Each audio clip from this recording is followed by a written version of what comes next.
but we will let you know that as soon as we can, but it's likely to be in December. But my name's Sarah Mears. I'm Programme Manager for Libraries Connected. I've just seen a sign from Richard saying he can't hear. Can everyone else hear okay? Just sticking that in the chat to say thumbs up. Thank you, Ben. Hopefully it's just great. So anybody who we can't hear, we'll stick a note in the chat, Emma, just to see if they want to rejoin and have another go. But for everyone else, yeah, my name's Sarah Mears. I'm the Programme Manager for Libraries Connected. I'm here with my colleague Emma Daniel from Libraries Connected as well, who will be keeping an eye on the technical stuff in the chat today. And I'm really delighted to welcome our colleagues Penny Chaplin-Crew and Larissa Bolton. We've commissioned Penny and Kevin and Larissa as independent consultants to really develop this apprenticeship network. And both of them have extensive experience of libraries. So Penny worked in libraries for 20 years and then worked in the reading agency before becoming a consultant. And Larissa and Kevin worked for over 20 years in different parts of the archive world, but quite often with libraries. And I've also been working with Larissa on a project to get picture books in Ukrainian and English out to libraries. So some of you will have seen some of those books in your libraries, hopefully. But just a bit of housekeeping for today. If you could keep your mics off whilst the presenters are speaking, but do please put any questions in the chat, and then we'll be picking up those and having a bit of a Q&A at the end of the session today. We will record the session. It's already recording, so if you don't want to be on camera, do feel free to turn your cameras off. But if you don't mind being on camera, then leave them on, because I know it's always nice for presenters to actually see some faces when they're talking. And we'll send out the recording after today, and it'll also go on the Apprenticeship Network Basecamp group as well. So I think that's all from me. Then without further ado, I shall hand over to Penny. Thanks, Sarah. Well, I'd just like to sort of run through the agenda. We've got an hour today, and we're going to have 15 minutes from our two speakers, who are Krystal Vittles from Suffolk and Kath Griffiths from Norfolk. So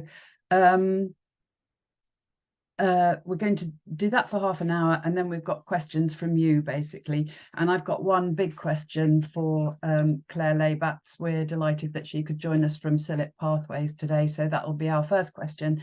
But please do put your questions in the chat, as Sarah said, so that we can make up the rest of the webinar as usefully as possible for you. I think that's everything I want to say at the moment. So Krystal is going to speak first. She is the Deputy Chief Exec in Suffolk. I'm not quite sure what else would be useful to say, Krystal, but please feel free to add to your introduction. Thank you, Penny. Yes, I'm the Deputy CEO at Suffolk Libraries, and thank you so much for listening to me today. If you just bear with me, I'm going to share my screen. I've got a little presentation, if you don't want to just stare at my face, which for some reason, I think I've been spotlighted. My face is huge on the screen, Penny. It's brilliant. Right. If someone could just give me verbal confirmation that they could see that, that'd be brilliant. Yes. Fab. Right, I'm going to start from the beginning then. So I've got 15 minutes. I have a lot to say, so I'm going to talk fast, but thankfully we are being recorded, so you can catch up at some point. So Penny's asked me to speak about giving apprentices the best experience. And of course, this is about the level 3 apprenticeship that many of us are now part of. So this is just really quickly a little bit of context. If you're not familiar with Suffolk Libraries, we are an independent organisation, and we've been independent for 11 years now. And the reason I give that context is because it's made things, when it comes to apprenticeships, on some levels really easy and some levels a little bit difficult, because we're outside of that local authority where they have the structures in place to enable these kinds of things. And I can talk about that more in the Q&A if you want to know more. So we're a very large rural public library service. So I just want to give a bit of background on this with the whats and the whys. So we weren't the first to do this, absolutely not. We're inspired by a few other library services. I was at a Libraries Connected seminar a couple of years ago, and I heard Stockton Libraries give the most amazing presentation on this, and I was really inspired by that. I spoke to Mark and Marie from Stockton, and we could see the success. You know, there was absolute tangible success for their people, which is why we felt it was worth doing this and investing in it. And with us, with this apprenticeship, this has been 100% internal for us. This hasn't been a process of creating roles for people to come into the service as apprentices and learn on the job. This has been really part of our talent pipeline for our colleagues. We've got a huge commitment to internal talent development and CPD, and this has been another arm of that for us. And, you know, I'm biased, but I think libraries are a really good career choice. I know that public libraries, we've taken so many knocks over the years and the funding isn't great, but I still think it's a really worthwhile place to be and to make a career in libraries. And I think what we need to do is support a range of ways for people to qualify and progress. I'm a bit of an evangelist when it comes to this because I am a qualified librarian, but I did it in a backwards way. You know, I didn't go, you know, from school to university to become a librarian.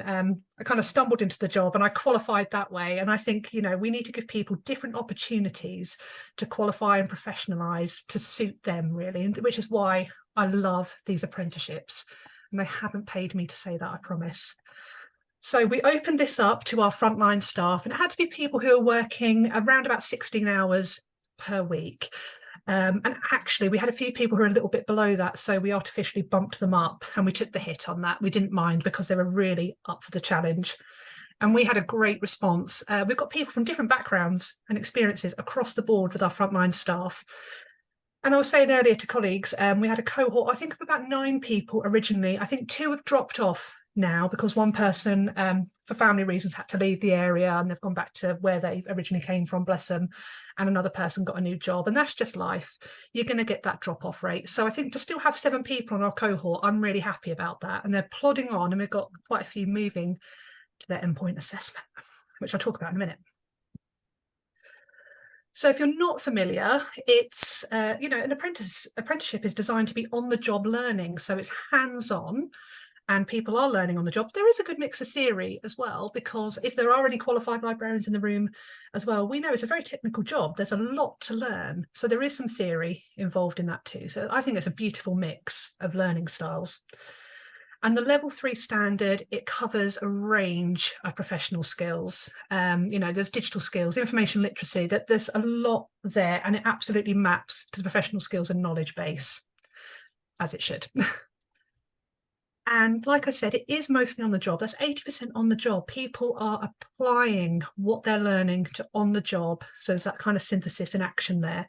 And 20% of the apprenticeship is off the job learning, because actually people need that space to sit back, look at what they've learned, think about how they're going to apply it, write things up as well. And like I said, there are reports and there's a portfolio as part of this. And of course, we're working with a training provider.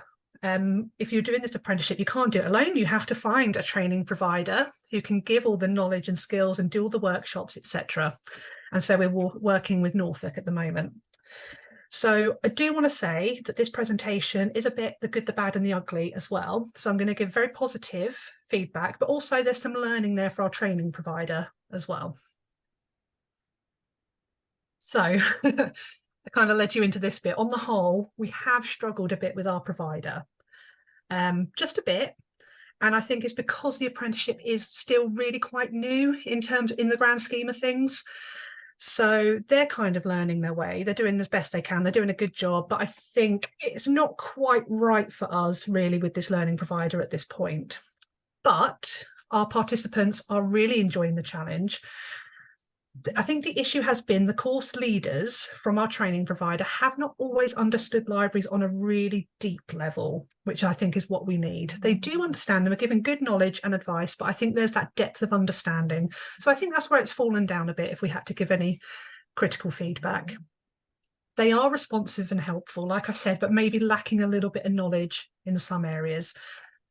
And we all know people who work in public libraries, we like to ask questions, and my colleagues will ask a lot of questions, and that is where it's fallen down a little bit. So I think the learning for all of us has been, I think we've needed a bit more face-to-face mentoring as well, because some of it has been quite remote. So I think going forward, if we're doing this again, working with a training provider, we'd be asking for a little bit more face-to-face, just for sometimes it's reassurance, actually. And also learning for us is making sure that we have backups in place as well. So I think you need to make sure you've got mentoring ready internal to you within your service. You find your experienced superstars and make sure they're paired up as well. So perhaps we were naive in assuming that would all fall on the training provider. So some really good learning there. So you've got to be ready to jump in with that. So evidence gathering, massive part of what these people are doing. So you've got assignments that run through the course, and you've got evidence that's logged in the portfolio. And the evidence itself is all written up. And what I like about these apprenticeships, especially the level 3, is that people can use an absolute range of evidence. There's data, surveys, anecdotal evidence, interviews, photos. I think as long as people are showing a clear rationale for using those means for logging, it can be used, I think. And I really like that. It's not rigid in that way. The portfolio itself, there is a minimum of 10 pieces of evidence and a max of 15, which is to allow flexibility and application of that knowledge. And what I really like about that is similar to chartership in that way, when we're asking people to be really discerning about the evidence they're using. Don't just throw everything at the wall and hope it sticks. It's about really thinking about what is the most useful. And that itself is such a good skill that apprentices are learning. And like I've put there, you know, that this evidence is mapping to the knowledge and skills base. And often one piece of evidence can map against more than one area, which I think is a really clever thing to do.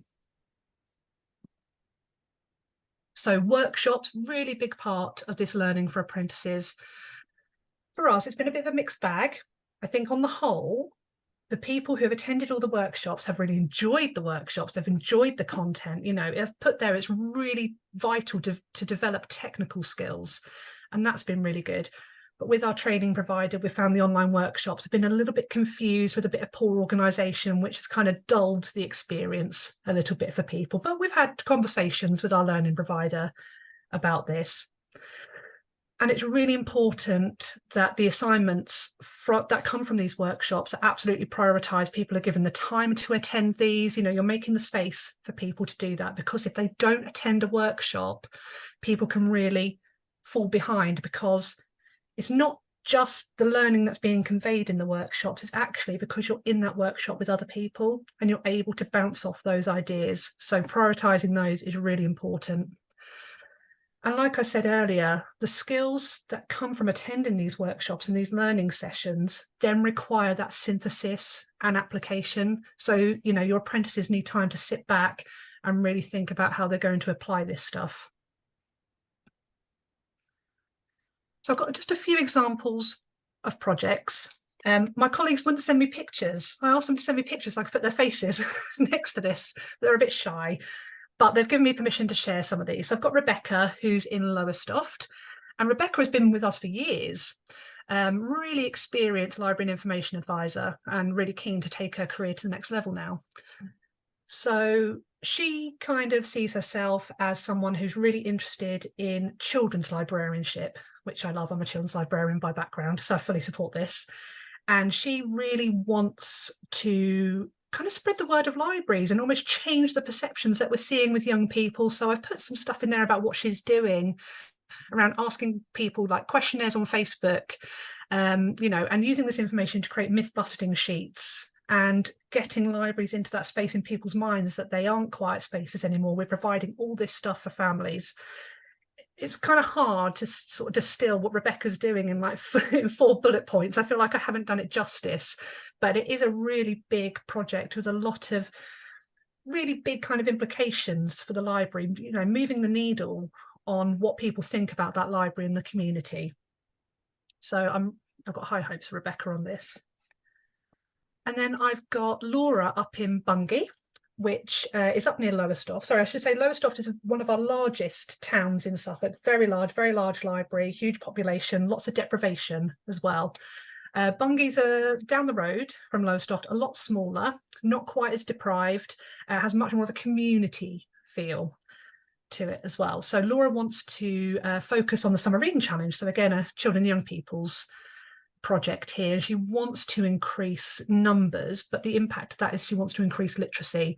And I've given some bullet points there about how she wants to do this, how she's working with schools, working with families, etc. So she's done some amazing things this summer, and then hopefully that's going to be applied in years to come. And looking at some of the data, Bungay did increase its numbers this year, and I think that's really given her a boost. I think sometimes it's hard, isn't it, that correlation causation difference, but I genuinely think the work she has put into this has increased those numbers, and I think she's going to be able to lay that out really nicely in her portfolio and her reflective writing. So just quickly, I just want to talk about the endpoint assessment as part of this as well. It's a really big part of it. So this is where the apprentice moves into that qualification stage of the process, and the apprenticeship can take anywhere from about 12 months to 18 months. And I think the average is about 18 months for people. So usually at the 18-month point, they're going to move to the EPA. And this only starts once the employer, i.e. us, is satisfied that the apprentice is consistently working at or above the level set out in what is called the occupational standard. And that is what our training provider is working to. This was developed with CILIP and professionals around the country in 2016, I think, which used the PKSB, and that's what they're working towards. And this is called the gateway, essentially. And I think this is right. We've got CILIP on the call. They may tell me if I've got this wrong, but they have an allowance of up to 3 months to complete this gateway, this EPA part of it. And there are 2 assessment parts to this. So our apprentices will have a project report and they have to do a presentation. And of course, there are questions alongside that. And then the second part of it is a professional discussion, which is then supported by their portfolio of evidence. And it's important to note that the endpoint assessment is undertaken by CILIP Pathways. It's not undertaken by your training provider. That would be marking your own homework.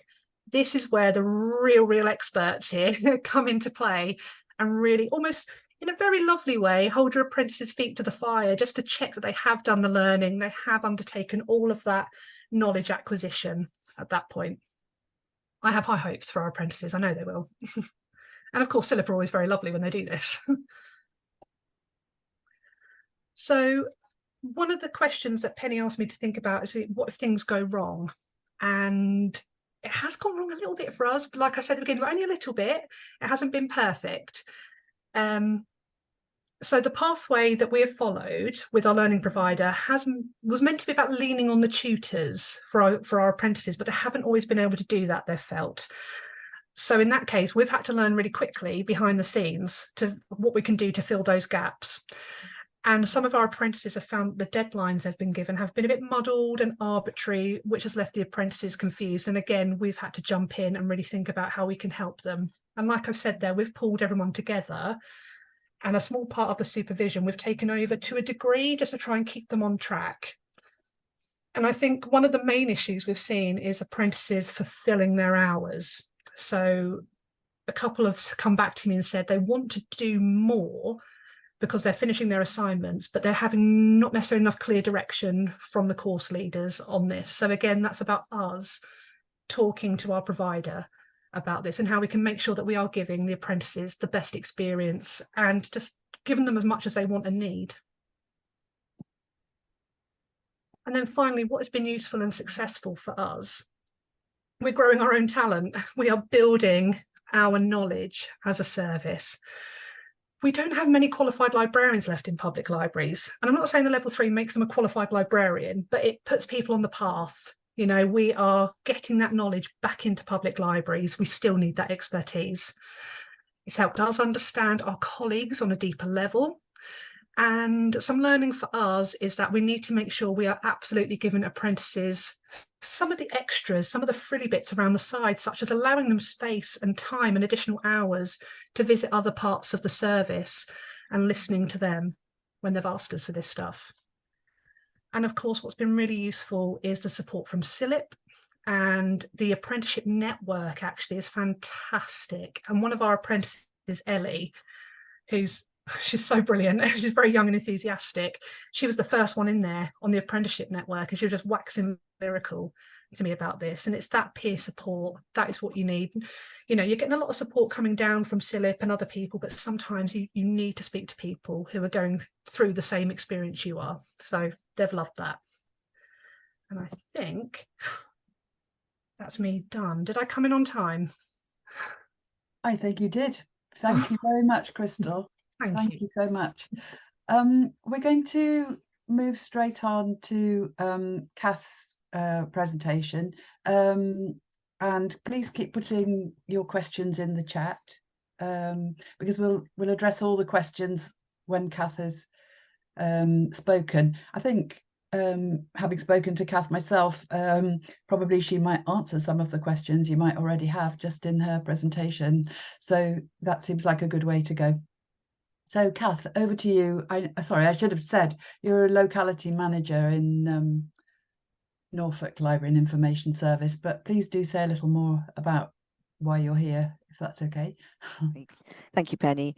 As Penny's already said, my name is Kath Griffiths and I work as a locality manager for Norfolk Library and Information Service. So I'm responsible for service delivery and development in 10 of the libraries in Norfolk. So to give you a little bit of background to start off with, I haven't got a whizzy presentation, I'm afraid. You're just stuck with looking at me and hearing me talk, I'm afraid. But just to give you some background, Norfolk County Council is committed to offering apprenticeships as opportunities for people to start their working lives with the County Council, as well as a means of developing the skills of its existing workforce. I'm coming at this presentation from two different angles, having introduced a level 2 customer service apprenticeship scheme at the Millennium Library, which is one of the libraries that I manage. It's our county library in Norwich. And also from the perspective of somebody who's completed a level 5 apprenticeship themselves. So like Krystal, I'm a qualified librarian, but I had the opportunity a few years ago to complete a level 5 apprenticeship in leadership and management. So I'll tell you a little bit about that as well as we go through. So the apprenticeship we offer at the Millennium Library is, as I've said, a level 2 customer service apprenticeship.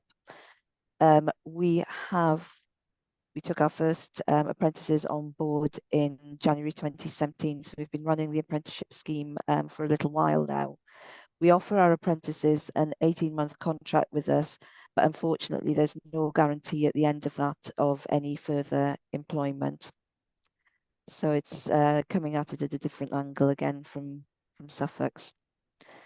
So essentially the apprentice's role is the same as that of a library and information assistant, but it has that additional element of working towards a qualification. The apprentices are timetabled across all floors within the library and in every department. So at the Millennium Library, they're in the early years library, learning all about the children's offer. They're in the Norfolk Heritage Centre, learning about family history and how we support people do their research and learn the sort of information side type queries from that. And they're also in the Business and IP Centre, which we have in the Millennium Library. So that's helping people with their inquiries of how to start their businesses, how to help them on the business databases that we've got. So they get a good grounding in our entire offer, from reading groups to bounce and rhyme, starting the business and the family trees. So it's a really good holistic approach to introducing somebody into the world of libraries. So they follow the same training and induction program as well as our library and information assistants, as well as the day-to-day library processes and procedures. The training covers everything from learning how to use our IT system, stock management and stock selection, things like talking with readers, how to recommend books and how to support them and take their reading to the next level, or recommend different authors, autism awareness, digital media and information skills, the mandatory NCC courses that we have to do as employees, the data protection, the information security, the fraud and bribery awareness, all that sort of stuff as well, health and safety modules, as well as the library's connected learning pool suite of courses as well. So they cover the whole gamut of working for the County Council and working for a library service and working in a library environment. So each apprentice is assigned a different library manager as a mentor, and they are their first port of call on a practical level for any inquiries or additional support that's needed on a day-to-day basis. The customer service MVQ that they do is delivered by NCC's adult learning team. The apprentices meet with their tutors once a month, either off-site at Wensum Lodge or at the Millennium Library. The tutors come to them. At those meetings, they review their progress, their coursework, any evidence that they've acquired over the last period between meetings, and download lesson plans from the systems that they actually use for that. They also use the sessions to discuss NCC policies and procedures, as well as the library services offered to customers as well. Krystal's already mentioned the endpoints assessment, and this is something that ours go through as well.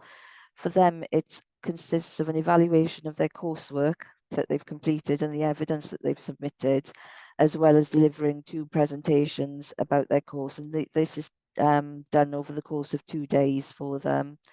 One presentation covers general customer service, and the other is more in depth about the library that they're working in, their role in it, how it supports the community, and their role in supporting that offer. So we've been doing this now, as I've mentioned, since 2017. And over the course of those 6 years, we've seen 7 individuals complete the apprenticeship. We currently have another 2 apprentices in post, so that's 9, my maths on a Monday, 9 altogether. Not all our apprentices are school leavers. One of them has been a more mature person, recruited from a retail background, who's come in to work with us and complete the apprenticeship. Of the 7, 3 have secured permanent hours at the Millennium Library, and another has secured a relief contract with us as well. One of our current apprentices is doing so well that Adult Learning have recommended that she move from a level 2 apprenticeship onto a level 3. So she's more than capable, and we're looking at ways of doing that for her. So we're trying to support through every stage of the process. And if people are identified as high achievers, then we'll see how we can work with them to move that forward. So whilst by and large, I would say that the programme we are delivering has been successful, it's not been without its challenges. We've had 2 instances where the apprentices decided they did not enjoy working in a public-facing customer role despite completing a customer service apprenticeship. One is kind of understandable because it was after COVID, and she came back with a high level of anxiety of working in a public-facing role, despite all the COVID safety measures that we'd put in place. So for the 2 of them, they were both on the same cohort. We just supported them. They were so close to completing their apprenticeships. We supported them through and made sure that they achieved their MVQs. One of the apprentices, the one who didn't have the high levels of anxiety, but we just supported through, has applied for positions since then. But having had that feedback from them that a public-facing customer service role wasn't for them, it's difficult to justify shortlisting them and putting them into that environment if they've already felt that it's not for them, it's not fair on them, and it's not fair on the service that you need to deliver, and not fair on the team if you can't get that flexibility and get everybody where they need to be. So that was difficult. 2 recent apprentices have had sickness absence and mental health issues. So again, we've needed to support them really closely and put measures in place to help them through the course and to achieve their MVQs.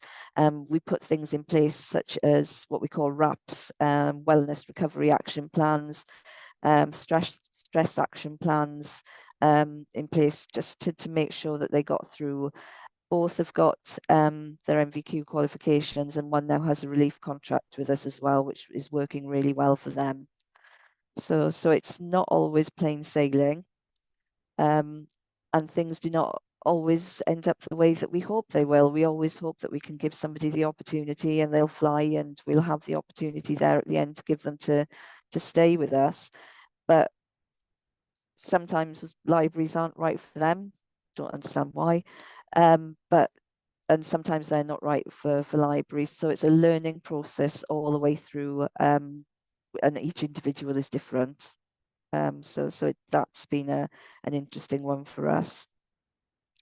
As I mentioned earlier, Norfolk County Council is committed to developing the skills of its existing workforce, and apprenticeships is one of the ways that they do that, from the level 2 up to MBA level.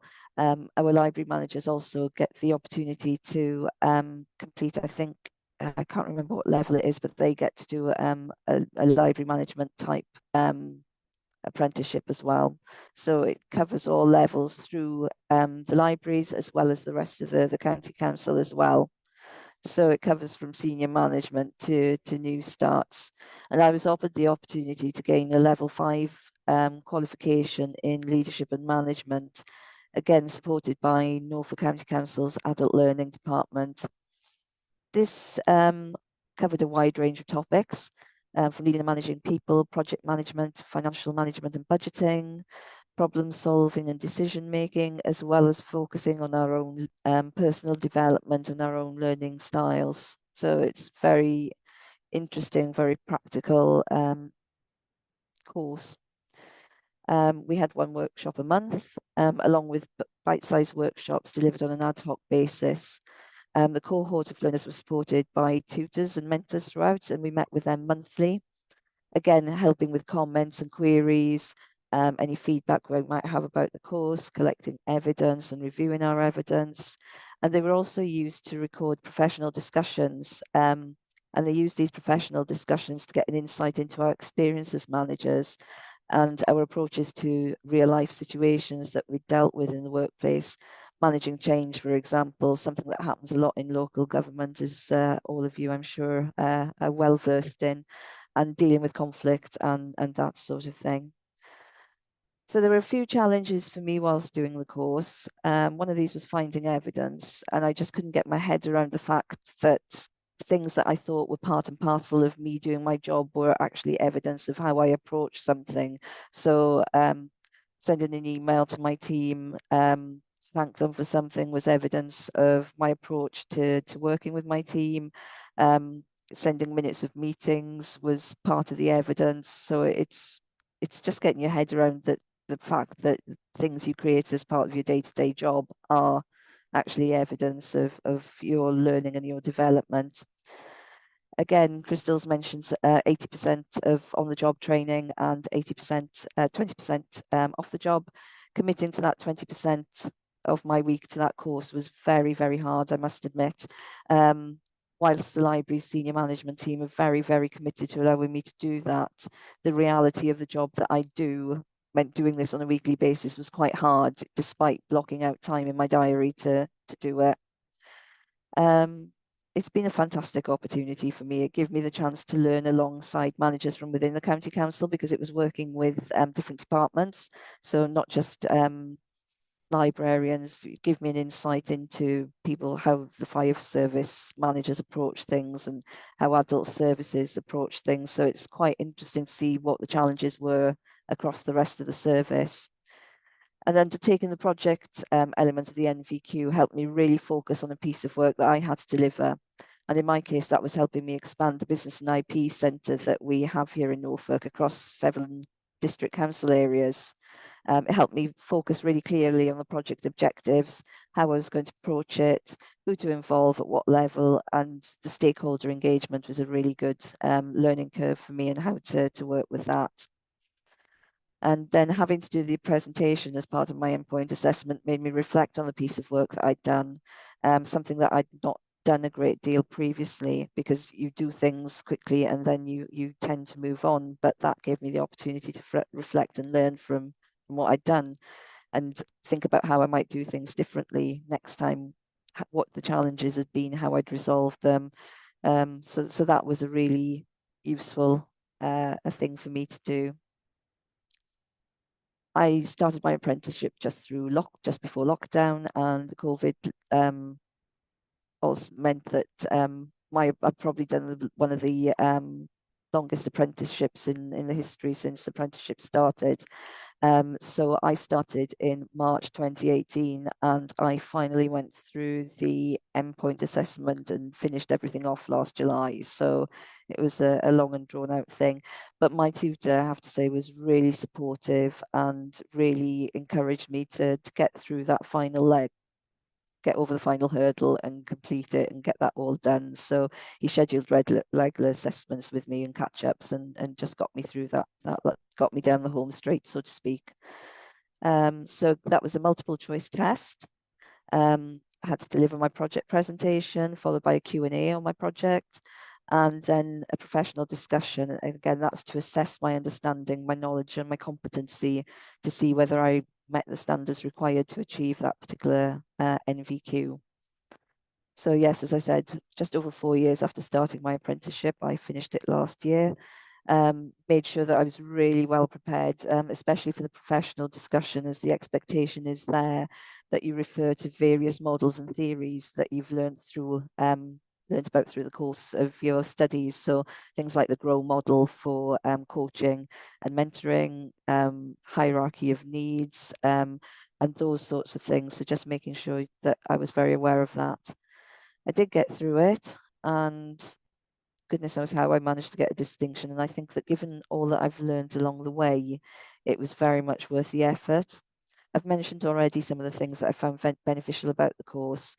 And alongside these, it's added a number of tools and techniques to my toolbox, especially the ones around leading and managing through change. Those have been really useful, given the swift changes we've had to negotiate over the last few years. It's been an ever-evolving landscape. I spoke with one of the Millennium Library team who completed the level 2 apprenticeship. She's the one that I mentioned earlier who's not a school leaver. She had to redo her maths and English qualifications in order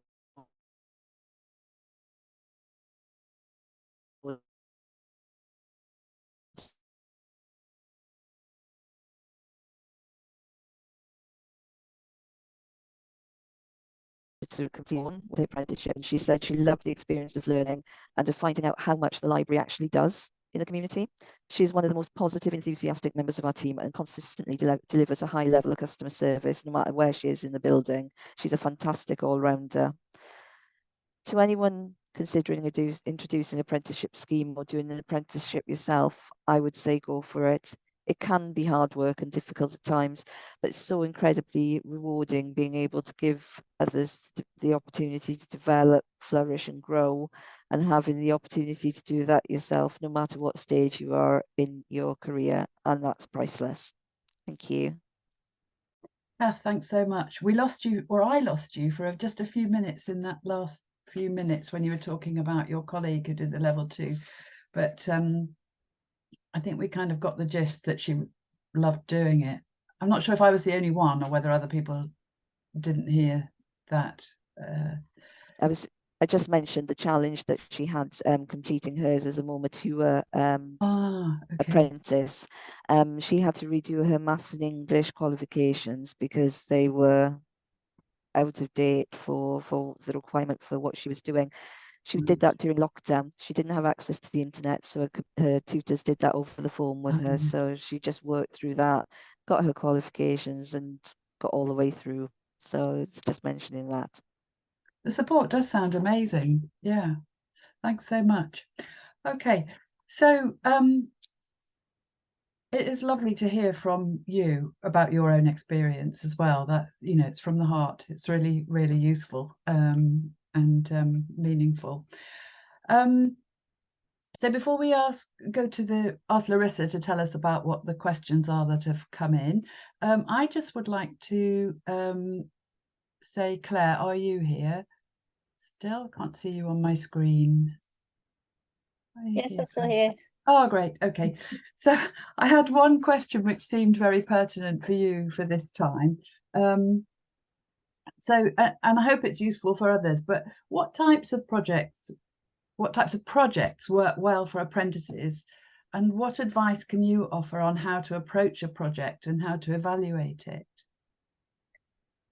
Well, projects that have worked well are projects that are complete in their entirety, so that they're not big unwieldy projects that are going off in different directions and might take much longer than the EPA timeframe. And by the way, Krystal, you were spot on with your 3 months, 12 weeks for EPA.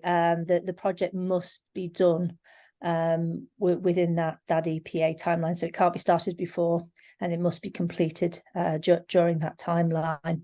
So projects that work well are projects where you're having an impact on the service, for example, library footfall, usage, putting on events, training, or helping users better use the cataloguing tools, for example. Projects that improve user experiences, that improve connection with the community, or are providing a value-added service. For example, so some of the ones that I've seen are support for students with referencing or research, putting on events to increase the reading in children, providing a book recommendation service. So few ideas there. In terms of approach, the first thing I would say is that there is some very, very detailed guidance that Pathways, SILIP Pathways has provided for the endpoint assessment. And there are 2 booklets. There is one specifically geared to the apprentice, and there is another one that is geared to the training provider and employer. These documents, they're available through the Apprentice Network that SILIP runs for apprentices when they're on the programme. And they're also available through the software system ACE 360, which your training providers have access to. So if you're on the programme and you haven't seen sight of these guidance documents, please do request a copy from your training provider. They should be able to provide that to you. In the guidance booklet for the apprentices, there's a very detailed description on approach for the project on pages 6 to 8. So I definitely recommend having a good read through that. The apprentice needs to ensure that they can describe how they're going to meet all the KSBs. So there is a specific set of KSBs. KSBs are knowledge, skills and behaviours that are required to be demonstrated within the projects itself. Now, Pathways has a project proposal form which outlines all of these KSBs that you need to fill out, how the apprentice needs to fill out how they're going to demonstrate those. So it helps formulate thoughts and what have you.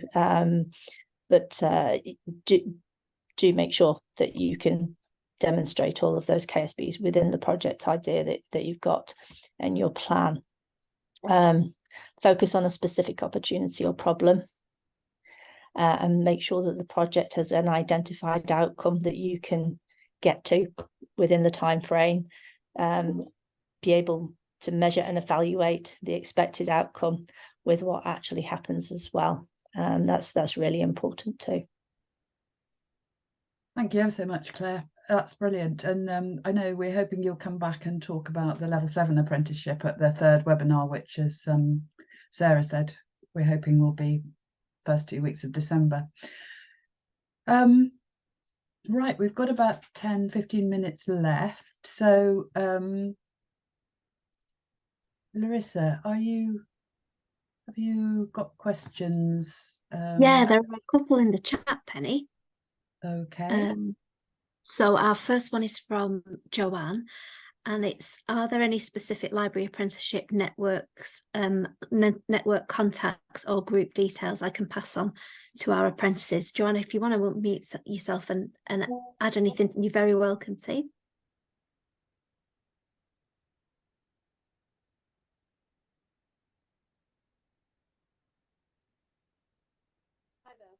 Sorry, I have trouble unmuting then.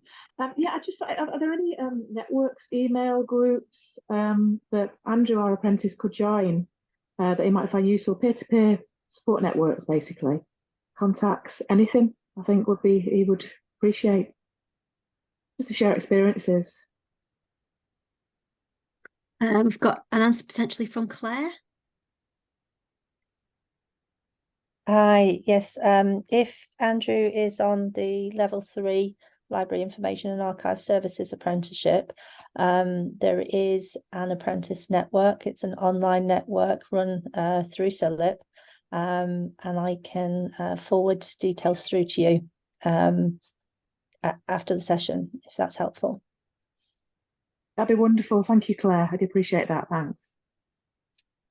Okay. And Kath and Krystal, do you have anything to add to that in terms of?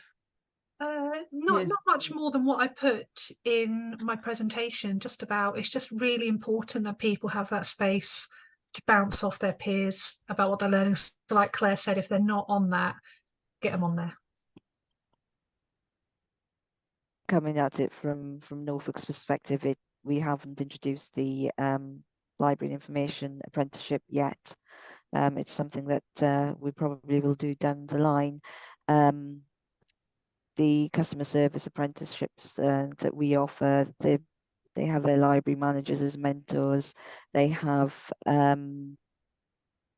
their tutors as mentors as well. So it's quite a self-contained network. So there's nothing wider for them at the moment. When I did my apprenticeship, I was part of a bigger cohort. We were physically in a classroom together. So we were a sort of self-contained mutual support network, and we still contact each other's and are in touch even following the course and ask each other for advice and guidance even now. So that's really. Thank you. Krystal, did you want to come back? Yeah, just to follow up what Kath said, that we have run apprenticeships before. You know, we've done the customer service one, we've done management ones as well. And I think the difference here has been the support from SILIP. It really sounds like I'm sucking up to them today. I apologise, but they really have been really helpful in that regard. So if you are going down the library route, you know, talk to SILIP the whole way through, not just your learning provider. Make sure you're taking advantage of everything that SILIP are offering with this. And like Kath said, and the learning for us, if there's not enough face-to-face stuff, can you engineer that in some way? Because people need to be with other people to learn. Interesting. When you mentioned the mentors, I was wondering how you support the mentors. You know, but if you've got library managers as mentors, are they used to mentoring? How do they know what's best to do? Yeah, so with our mentors internally, we've used our executive library managers who are senior leaders in the organisation as well. So they're really used to this kind of stuff. And of course, you know, because I manage the executive library managers as well. So, you know, we're just like a lovely virtuous circle of everyone bouncing off each other, hopefully. Yeah, similar situation with us in Norfolk. The library managers at the Millennium Library are very experienced managers. We have a senior manager there as well, who's got 40 years plus experience in libraries. I'm there in the background as well. So again, it's that virtuous circle that Krystal mentioned. And yeah, so they're not on their own. They're definitely not. There's a whole team supporting. Larissa, what else have we got? Well, I've got another question, but I wondered, Richard, have you got your hand up with something to add or a question? Yeah, it was just a little bit of extra shared learning. It was hinted on in part of the presentation, and it was just from our experience of having apprentices. It's not to underestimate the additional workload if someone also has to do their English and/or maths, and if it's both, then that puts quite a lot of pressure on them. And we found that the stress of doing the maths and English actually had an effect on their enjoyment of the library side of the apprenticeship. So it's A, it can be stressy, and B, it takes a lot more time, and it just means you need to sort of be a little bit flexible on you know, the 20%, because they've got to stick a load more in their 20% because they're having to do the maths and English as well. So you need to bend and flex a little bit in those kind of circumstances. Kath, did you have any because I think it was you said that was one of your colleagues who had to redo their maths and English, was it? Yes, they did, and that's a really good point that Richard's made. When my colleague did their maths and English, as I mentioned, it was through lockdown, through the COVID period, and she had to do it over the phone. So that was an additional challenge. There wasn't there wasn't so much of the squeeze on the time element, because this was something we allowed her to do as part of her responsibilities through COVID and the support that she did. So there wasn't that extra challenge there. But yes, definitely. And I mean, if I had to redo my maths qualification now, I think I'd have a meltdown, to be honest with you, because it's not my strong point. So I definitely recognise the additional challenge of people who do have to redo their qualifications. So thinking about learning from that, what, is it something for senior managers to consider, or how do you address that? I mean, I hear the challenge, but I'm not sure what the answer is. I think it's a mixture of the coaching and mentoring support for the individual. You might need to give them a little bit of extra time. I think it's just monitoring the stress and pressure level, just to make sure that it's the right side of the line. What you don't want them is to want to drop the apprenticeship because they're struggling with the maths and English, because it's just been all a bit too much. And so it's kind of like just that kind of active support, but you can't let it run away without it. It'll bite you. And then if you add in a bit of sickness absence, you can see how things can conflate very quickly and put a lot of pressure on people. Thanks, Richard. That's really helpful for us to be aware of that, I think. So Larissa. Okay, so on the slightly flip side to this, the next question is from Anna, and it's about her noticing that the majority of recently appointed apprentices have been graduates, and she's wondering whether this was being experienced anywhere elsewhere. Anna, if you want to add anything to that, please do unmute yourself. Yeah, it was really, I was interested in what Krystal was saying, that the recruitment of apprentices has been internal within their authority, and we have 11 external, if you want, recruitments, and then we are picking up a number of staff who are interested in doing it internally. So we have about 15 in total when we're at capacity. But I have noticed that pretty much all of the recent recruitments I've done, and I've got another 4 to do, have all been graduates. And with the big picture, looking at sort of, libraries are already the most overqualified staff that you can ever find in most local authorities anyway, library staff, and but we're not all qualified in libraries anymore. And I just wondered what people's thoughts were on that, and whether they were finding a similar pattern or experience. If I can come in on that, we actually had this experience. We were doing various reviews with our apprentices, 2 of whom were graduates. And what they were finding was that the theory level in the content wasn't demanding enough. These were graduates. They were used to a much higher level of push in terms of research and projects and so on and so forth. So we had to have a little chat with our provider. And our response for that was, be sensitive. You might have the range of achievement levels within the group, and then for those that need that extra push, give them extra, because otherwise their momentum tails off, and they're not driven because they want more. So you might need to have variable input, if that makes sense, and push them a little bit harder. Thank you. Krystal. This is a little bit adjacent, actually, because like you said, Anna, we've done this internally, but when we ran the government's Kickstart programme, we had 40 people, young people taking part. We had a lot of people with masters qualifications, which I thought was so interesting, but they had no work experience, they had no soft skills. And it's just one of those patterns that we're seeing emerging with younger people right now. There's some kind of gap in education. I'm not trying to make a political point, but there's a gap in education around soft skills and how to work in a professional environment that we had to pick up. Like Richard said, the theory, the intellectual side of it, spot on, but the other part they were not ready for. Kath, did you want to say something, or did your hand go up? Yeah, I was just going to say really that when we recruit level 2, we make it very clear when we're recruiting that we don't shortlist. This is a level 2 qualification. We wouldn't shortlist anyone who's got that graduate level qualification, because it would be just a breeze for them to do the level 2 and they wouldn't get that challenge there. So that's how we kind of manage that. Yeah. It doesn't stop people applying, and people still apply, but we make it clear that this is for people who haven't got that level of qualification already. I also found, and this might be echoed elsewhere, that maybe the level at which the graduates are coming in and doing the apprenticeship meant that when they got to their endpoint assessment, we found there was a lot of blue sky thinking and not really the same practical kind of projects that we were really looking for to make an impact and to make a difference in our library. Some of them were very aspirational and absolutely wonderful, but perhaps not appropriate for the LIAS, where we're looking for real practical ways of actually implementing knowledge and making difference.